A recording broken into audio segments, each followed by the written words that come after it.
Hi అండి, నమస్తే. Welcome back to my channel. ఈరోజు రెసిపీ చేపల పులుసు అండి. ఇక్కడ నేను 1 కేజీ దాకా రవ్వ చేపలు తీసుకున్నాను.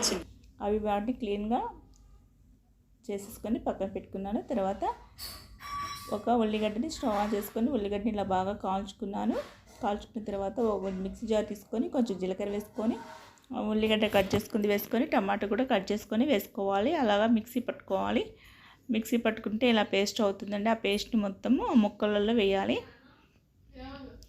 ముక్కలలో వేసి ముక్కలకి బాగా పట్టియాలండి. ఉల్లిగడ్డ పేస్ట్ వేసిన మంచిగా చేపల స్మెల్ అనేది అంతగానంగా రాదండి. అందుకే బాగా ముక్కలకి పట్టియాలి. పట్టించిన తర్వాత కొంచెం 2 స్పూన్ల దాకా అల్లం వెల్లుల్లి పేస్ట్ వేసుకోవాలి. తర్వాత కొంచెం పసుపు వేసుకోవాలి. తర్వాత 1-2 స్పూన్ల దాకా కారం వేసుకోవాలి. అలాగే కొంచెం సాల్ట్ వేసుకోవాలండి. ఉప్పు టేస్ట్ తగ్గట్టు వేసుకోవాలండి. తర్వాత స్టవ్ ఆన్ చేసుకొని ఒక గిన్నె పెట్టుకోవాలి.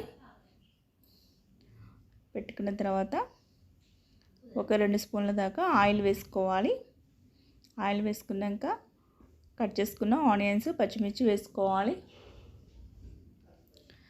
అవి బాగా కొంచెం మగ్గాలండి. మగ్గిన తర్వాత ముందుగా మ్యాగ్నేట్ చేసుకున్న ఈ చేపల్ని వేసుకోవాలి.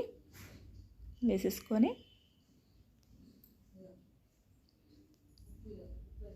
ఇట్లా పైకి కిందికి ఇట్లా కొంచెం కదిలించాలండి.